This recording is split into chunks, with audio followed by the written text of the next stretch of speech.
la mesa a Cristina Gutiérrez.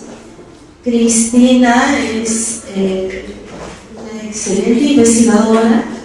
El área de trabajo de Cristina está relacionado con textiles. Tiene un libro muy interesante sobre denominado Poncho de Libertador. Y bueno, estamos muy honrados, muy contentos por tenerlas acá, en...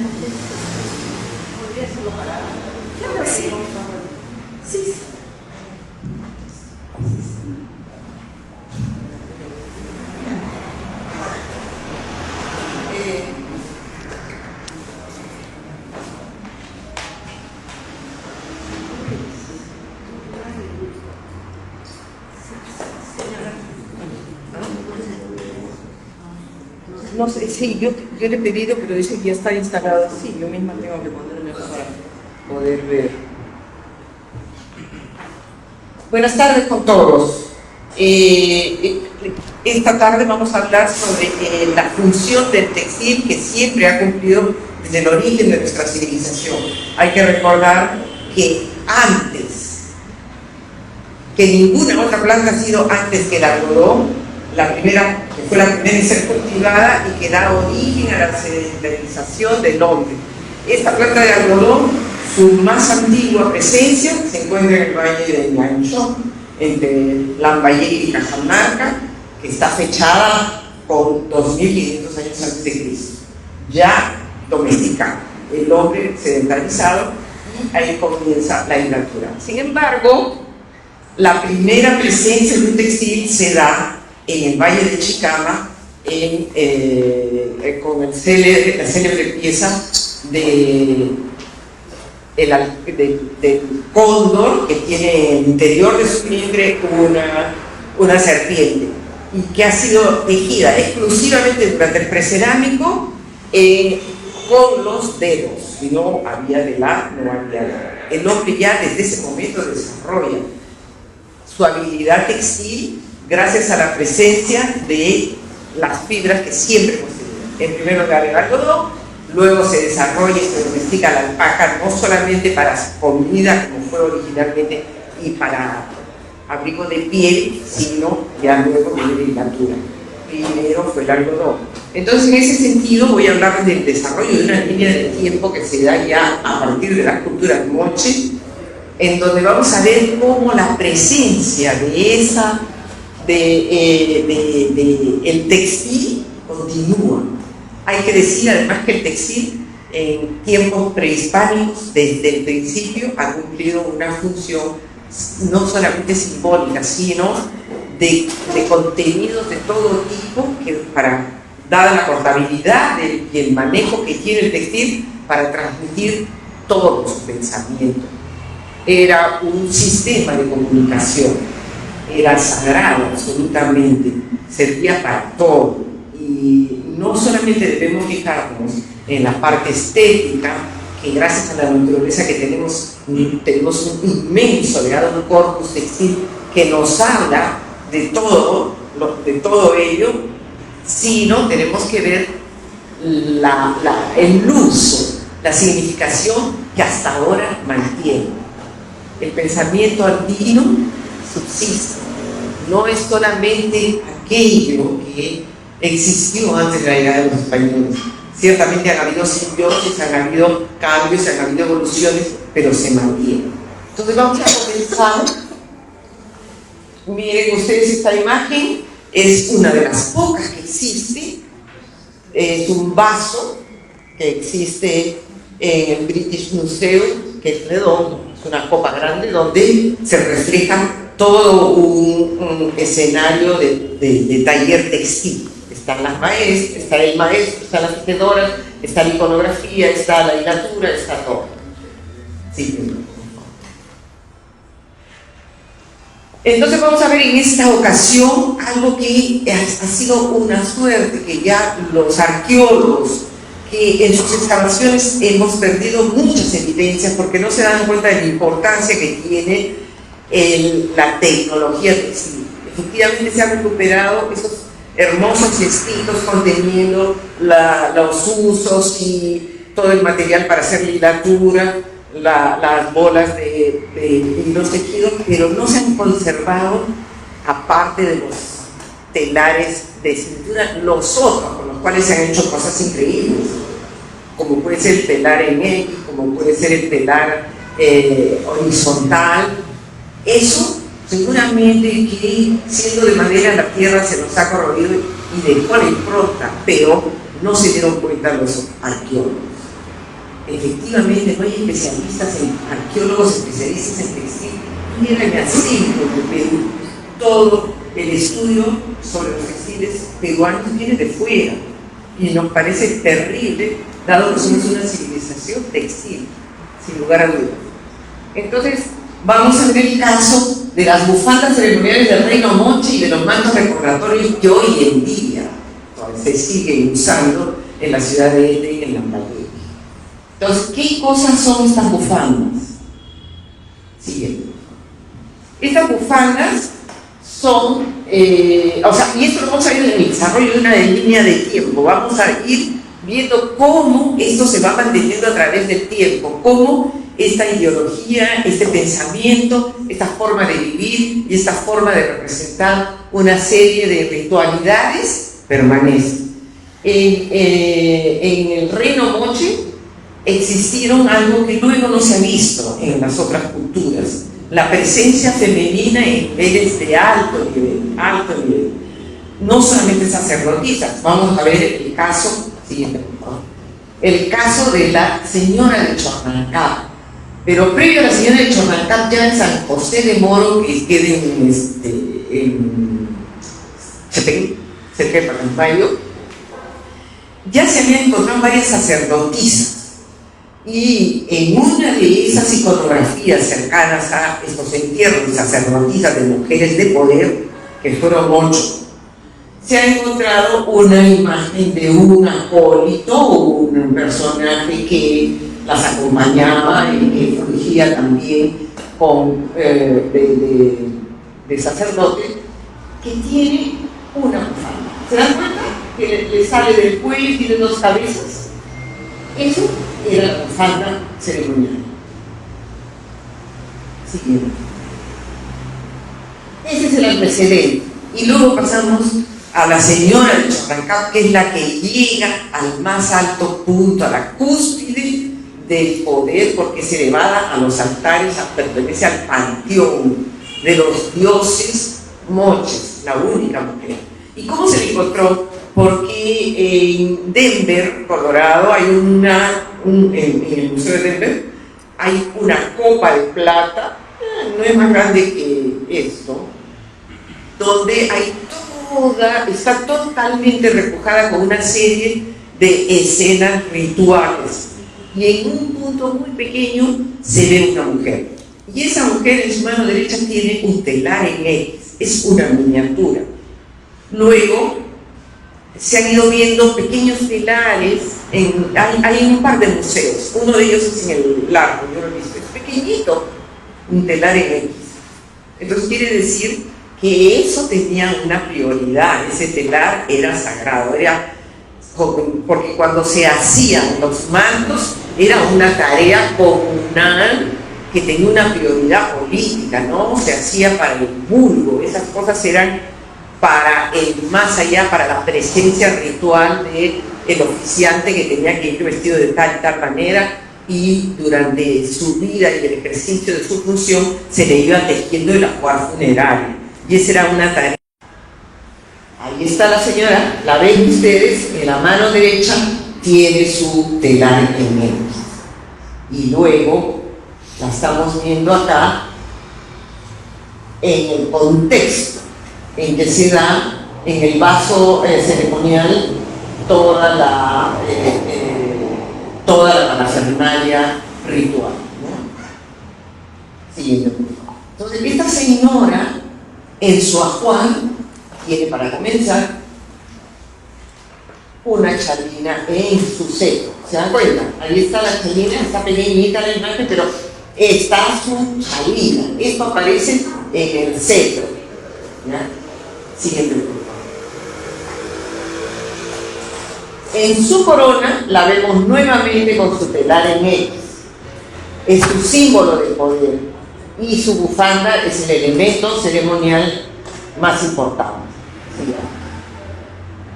Y con ella, en su entierro habían 6 mujeres que la acompañaban y cerca se encontró el telar en X. Pero ya no existía, la madera se había diluido en el tiempo, existía la impronta y afortunadamente los arqueólogos tuvieron a bien hacer un vaciado, ¿no? Entonces existe la forma de su telar grande, como de 1,5 metros, ese era su símbolo de poder. Entonces acá estamos viendo la imagen de otro personaje que no pertenece al grupo de Chorranca, pero que nos está dando una pauta de lo que es esa parafernalia, el ajuar funerario. Miren ustedes, a mano derecha tiene acá hay una telenoela, al fondo hay un colchoncito, pero acá, esto es la bufanda ceremonial. Y tiene 2 personajes, 2 grandes, dices, no se nota y no se puede ver en esta imagen, pero esos personajes están tejidos en alto relieve, sobre una tela llana y sencilla, todas esas imágenes en los 2 extremos, tienen o están tejidos en alto relieve, ¿no? Estamos hablando del siglo VII después de Cristo. Miren cuántos años están pasando. Siguiente, por favor. Acá está. Acá podemos ver más de cerca el detalle de los 2 personajes, uno en cada extremo de la bufanda, ¿no? Esa es la iconografía que estamos viendo. Siguiente, por favor. Luego, con el correr del tiempo, ya terminó el periodo prehispánico, hemos llegado a la colonia y queda dentro de lo que es el códice del obispo Baltasar Martínez de Compañón, cuya diócesis estaba en todo el norte del Perú, incluida parte de la selva, que hizo un recorrido y dibujó, tuvo unos acompañantes que hicieron todas las acuarelas, muy interesantes todas ellas, que son una fuente de información muy rica, y vemos acá una de ellas, ¿no? Se llama Ajuste y donaciones de casamiento de indios. El varón le está entregando, o mejor dicho, la mujer está entregando al varón una manta. Entonces ahí ya estamos viendo que en el casamiento existe ese intercambio de una prenda textil.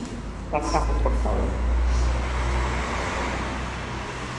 Luego tenemos esto a principios de siglo, he recopilado unas cuantas fotos, no son nítidas porque son muy antiguas, pero vemos ahí un conjunto familiar bien grande, ¿no?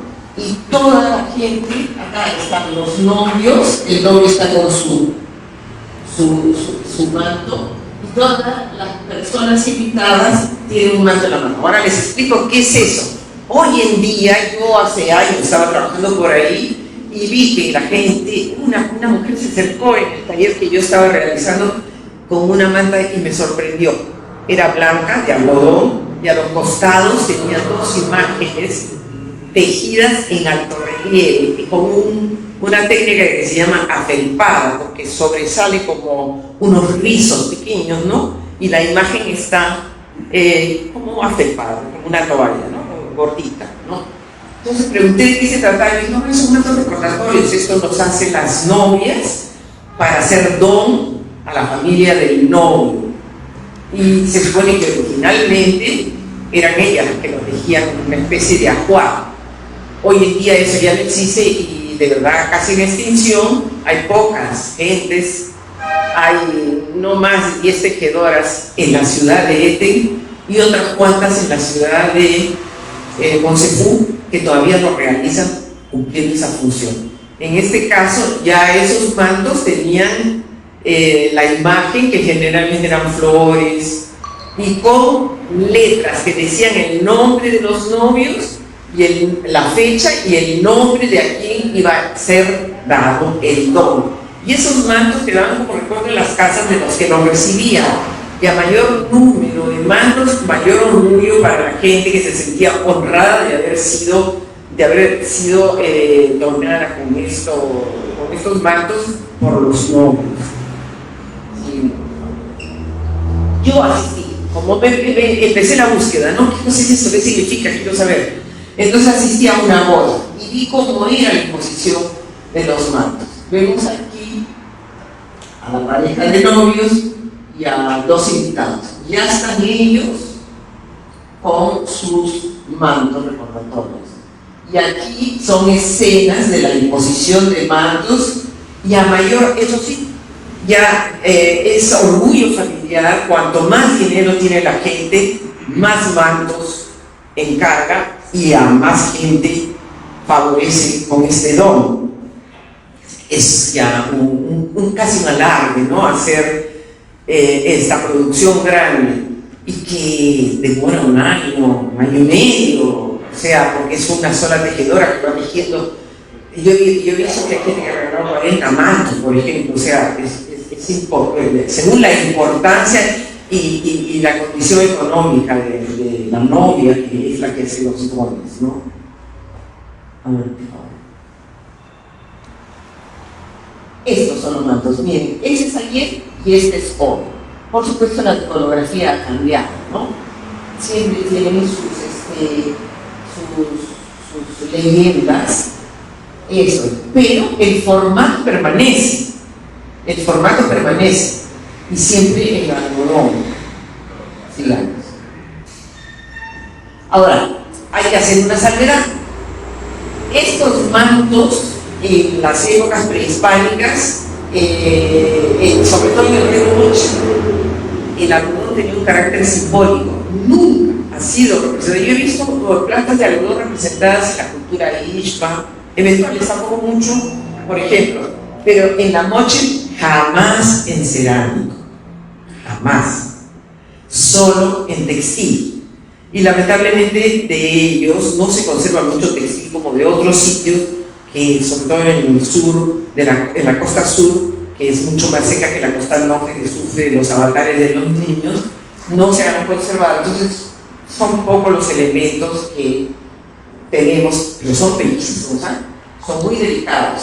Este, por ejemplo, es una planta de algodón completa, en tridimensional, en tejido tridimensional, o sea, no está pegada, lo que hay al fondo no es una tela, se la ha puesto sobre una tela, pero es una rama completa, ¿se dan cuenta? Y luego, mucho existe este tipo, ¿no? O sea, están las hilanderas y está la planta arriba. Ahí están las hilanderas, acá está la planta, y acá hay una cesera, acá está la bellota, en las otras también están las plantas. Siempre es así. Estas son piezas prehispánicas, tejidas en algodón y con motivo algodón. Siguiente, por favor. Tenemos aquí la única evidencia, no sabemos si hay más porque muchas de esas pinturas de murales se han perdido, pero en este sitio de Huaca de la Luna de Trujillo hay un mural bien interesante donde se ven unas hilanderas. Es una escena rara, pero que indica la sacralidad de ese oficio cuando está en el templo de la luna, ¿no? Eso es Trujillo. Y bueno, entonces regresando a la actualidad, he detectado que en los mantos, en muchos mantos, ellos continúan poniendo la planta de algodón bajo un formato diferente. ¿Se dan cuenta? Esto que parece todo destrozado, lo que me interesa es esta imagen, es lo que se llama un muestrario de la tejedora, por eso está todo pronunciado, ¿no? O sea, en general se llama eso dechado, significa que las tejedoras, las bordadoras en general, en una tela comienzan a diseñar lo que luego van a producir en serie y lo tienen presente para que les sirva no solamente de patrón y guía, sino de muestrario para el cliente. Esta señora tenía este muestrario que ya estaba bastante deteriorado y fíjense en esta imagen que la he reproducido acá. Es una maceta o una planta que tiene sus ramas y sus bellotas. Y de igual manera sucede con este textil que está mucho más, mucho mejor conservado, ¿no? Y que tiene la misma maceta. Son evidencias de la continuidad de este simbolismo, de esta sacralidad de la planta, de este respeto a lo suyo. Hay veces uno se los pregunta y ellos no lo tienen claro, pero es un inconsciente colectivo, ya está impreso, es un ADN, no se pueden separar de cosas que son propiamente suyas. Hay que tener mucho cuidado con el textil porque continúa tan vivo, continúa. Es una de las cosas que jamás ha muerto. O sea, el patrimonio textil histórico que tenemos es maravilloso y es una envidia para el mundo entero que no puede jactarse de tener una riqueza tal. Pero el patrimonio vivo no lo valoramos y es realmente lamentable porque pocos países del mundo tienen una riqueza y gente que lo está haciendo como lo tenemos nosotros. Y eso es todo. Les agradezco y bueno, a ver si tienen preguntas. Muchas gracias, Cristina. Excelente exposición y sobre todo lo importante es saber la vigencia, ¿no? Entonces, tenemos unos minutos para preguntas. ¿Sí? Consulta respecto al término artesanía textil o arte textil. Bueno, artesanía es el término que se usa ahora porque es una cosa espontánea, no es como en el Imperio Incaico, ¿no? Eran escuelas, eran personas especializadas, hasta llegar al extremo en que se llega al final del periodo con los incas que se hacen los ayahuascas, ¿no? Que ya eran escuelas sistematizados y ellos llegan a la estandarización, ya no hay libertad para hacer lo que les da la gana, ellos quieren imponer los siglos del imperio hasta donde iban, entonces se reduce, ellos llegan a lo que se llama el tocapu, que en mi opinión es la etapa previa de la escritura, no llegamos a la escritura, no llegamos a la escritura, somos un país ágrafe, somos una cultura ágrafa, pero el tocapu era los símbolos con los cuales se manejaba el imperio y se manejaba el orden de todo y se identificaba quién era el patrón y el rey. Eran esos sus símbolos, ¿no? Pero sí, pues, el textil es riquísimo, todas sus manifestaciones en todas las culturas principales ha sido siempre maravilloso.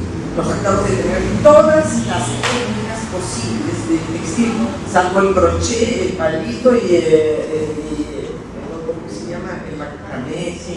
Pero, sin embargo, algo similar al palito se hizo con las manos, con las imágenes tridimensionales, han visto en los mantos Nazca con bordecitos, con pajaritos, son hechos en tridimensional, pero solo con la habilidad manual sin palitos, ¿no? Pero sí, así ha sido, muchas de ellas ya no existen. Gracias. ¿Aquí hay una pregunta más? Puede ser interesante contrastar los datos que hemos reunido con algunas tradiciones etnográficas cercanas a la región que has trabajado. Por ejemplo, la idea de que la novia deje y le hace una ofrenda al novio, parece que se invierte, por ejemplo, entre los Abojún, o así era hasta hace unos años, era al revés. Era el novio más bien el que tenía que tejer y demostrar que era un buen tejedor. De hecho, la palabra Abojún parece ser que tiene que ver con agua, que es tejido en quechua. Pero o sea, como una especie de tradición invertida, por decir así, no tiene el hombre que tiene que darle a la mujer. Y otra referencia es en la Sierra del Pibe, donde imágenes bastante parecidas a las que has mostrado aparecen, pero en alforjas, no en mantos. Bueno, sí, sin lugar a dudas. Una pregunta así: ¿cómo es posible saber que algunas de las referencias que hiciste acerca del tejido no habían utilizado un telar, sino que habían sido hechas a mano, sin instrumentos, podría decirse más que las manos. ¿Cuál es ¿de dónde está lo que fundamenta esa afirmación? No, son diferentes técnicas. Por ejemplo, esa planta de algodón que estaba en horizontal y que yo mencioné, que era en alto relieve tridimensional, ese tridimensional es hecho con la habilidad de los dedos, nada más, o sea, haciendo el punto así, ¿no? Pero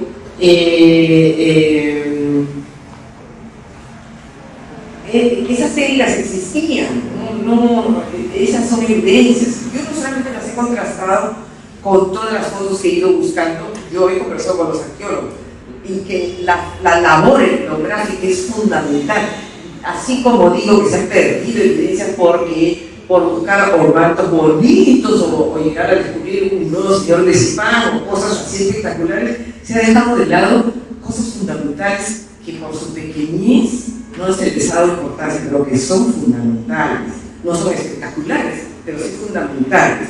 Entonces es importante eso, y la labor etnográfica que los arqueólogos no miran. Una referencia última que sí creo que es fundamental es esa del telar en X. Su simbolismo atraviesa, creo, distintos espacios de los Andes y de la Amazonía. Se lo va a encontrar de maneras increíbles en aquello que nosotros podemos considerar como conocimientos astronómicos y demás. Gary Burton tiene un trabajo interesante donde explora algunos elementos de ese tema. Seguro, yo entiendo, realmente es inmenso, y es más, regresando a tu pregunta original que era sobre los Oahuum o la diferencia que es el varón o la mujer, yo misma no lo sé en esa imagen de Baltasar Compañón, y le está dando aquí, no lo tenemos claro. Lo único que yo puedo decir es que originalmente esa chalila ceremonial existió, que su referente contemporáneo serían esos mantos recordatorios que se ofrecen en los matrimonios, y que hoy en día sé que son las mujeres que los tejen. Que en el caso de los Aguacú sea al contrario, no invalida la hipótesis, o sea, cada lugar también tiene lo suyo propio, eso no. Esa es una evidencia en donde sí demuestro una línea continua de tiempo donde una tradición se mantiene. Gracias, Cristina. ¿Había otra pregunta más? Una preguntita breve. Las personas que hacen estos mantos hoy en día, ¿tienen conciencia o algún tipo de orgullo de esto proviene de una tradición prehispánica o simplemente no lo saben? Es que la deben tener, o sea, es obligación, ya no pueden vivir si no quieren eso. Pero es tan sencillo como, no sé, un muchacho de hoy que se va pues al concierto. Nadie le pregunta por qué se va al concierto, seguramente porque está de moda, porque lo vio en las redes, ya la civilización actual ha incluido toda una serie de cosas que mantienen la cohesión grupal. Eso es importante, ¿no? O sea, no es una cuestión que yo estoy pensando exactamente en bode por aquí o no. Yo necesito hacerla porque es mi tradición, me da identidad, y yo pertenezco a este grupo y tengo que seguir eso. Gracias. ¿Alguien me pregunta, por favor? Sí, yo soy Federica. Federica, disculpa. Muchas gracias, fascinante su presentación. Quería saber si en su trabajo, que tiene que ver con textiles, ha encontrado usted que todas las hiladoras y tejedoras eran mujeres, o en contraste. No, sí hay evidencia, porque hay lugares donde yo he visto hombres tejiendo, sí. Pero es básicamente una labor femenina. Eso quiere decir. Gracias. A ver, joven, al fondo.